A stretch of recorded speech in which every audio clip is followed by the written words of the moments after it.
Il y a des noms qui sont bien plus que de simples marques. Ils dépassent la célébrité pour devenir un symbole, un mythe. Et quand on dit Cartier, on pense bien sûr à l'éclat des pierres précieuses. Mais derrière ça, il y a une histoire incroyable de pouvoir, d'ambition et même de secrets de famille. Cette réputation, elle est parfaitement capturée par cette phrase attribuée au roi Édouard VII en Angleterre. Ce n'est pas juste un bon slogan, hein. C'est vraiment la pierre angulaire de la légende Cartier, une reconnaissance qui a scellé le destin de la maison.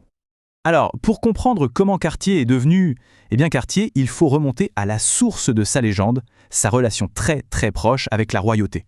C'est vraiment la connexion qui a tout déclenché. Tout commence de façon assez modeste, dans un atelier parisien repris par Louis-François Cartier. Le vrai tournant, c'est en 1856. Une cliente de sang royal, la princesse Mathilde, pousse la porte et fait un premier achat. Cette connexion, elle est cruciale. C'est elle qui va asseoir la réputation du joaillier et lui ouvrir les portes de toutes les cours d'Europe. Ce chiffre 27, qu'est-ce qu'il peut bien vouloir dire ?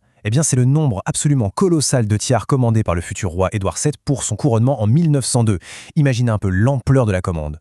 C'est ce moment très précis qui a non seulement installé Cartier comme une référence à Londres, mais qui a aussi inspiré la fameuse citation qu'on a vue juste avant. Mais attention, le succès de Cartier ne repose pas que sur ses clients royaux. L'histoire bascule et devient une véritable saga familiale, scellée par une promesse, un pacte entre 3 frères qui va changer le destin de la marque pour toujours. C'est un moment absolument fondateur, presque une scène de film. Louis-François, sur son lit de mort, fait jurer à ses 3 petits-fils, Louis, Pierre et Jacques, de s'unir pour conquérir le monde. Ce serment, ça devient leur quête, le fil rouge qui va guider chaque décision et forger l'ambition mondiale de la maison. Et leur plan de bataille était d'une clarté redoutable.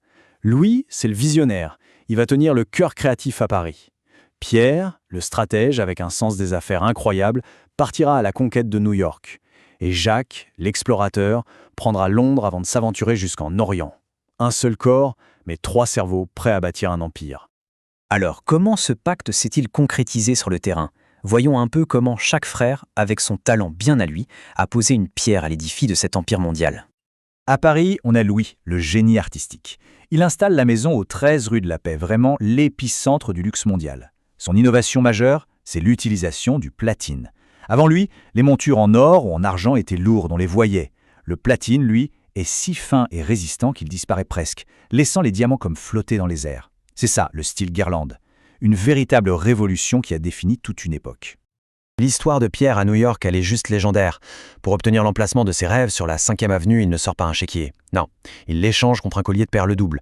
Un coup de maître absolu qui montre toute son audace et son incroyable flair pour conquérir le marché américain. Et puis il y a Jacques. Lui, il gère la branche de Londres. Et surtout, il entreprend des voyages cruciaux en Inde. Là-bas, il tisse des liens avec les Maharajas, qui lui confient leurs trésors de pierres précieuses pour créer des parures modernes.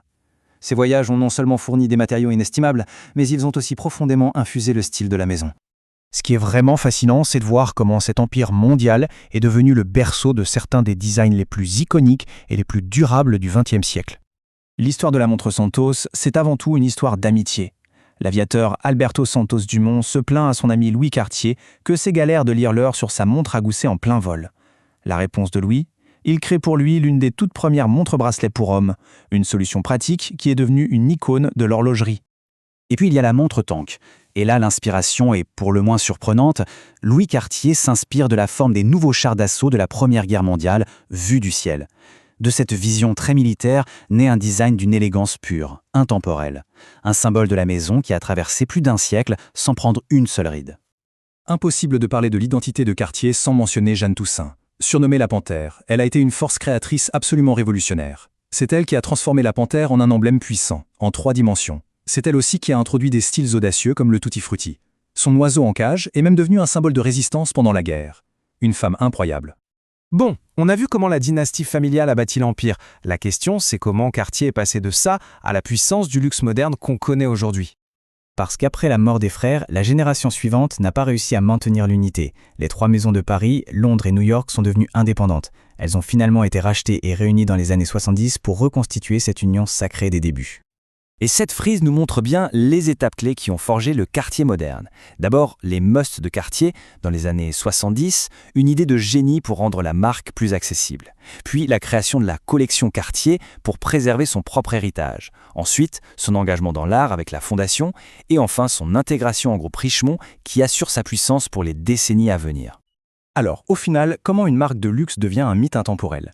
L'histoire de Cartier nous donne quelques pistes. Ce n'est pas juste une question de diamant ou de design, c'est cette alchimie très rare entre le serment d'une famille, l'audace de réinventer le temps et cette capacité à s'inscrire non pas juste sur un poignet, mais dans la grande histoire avec un grand H.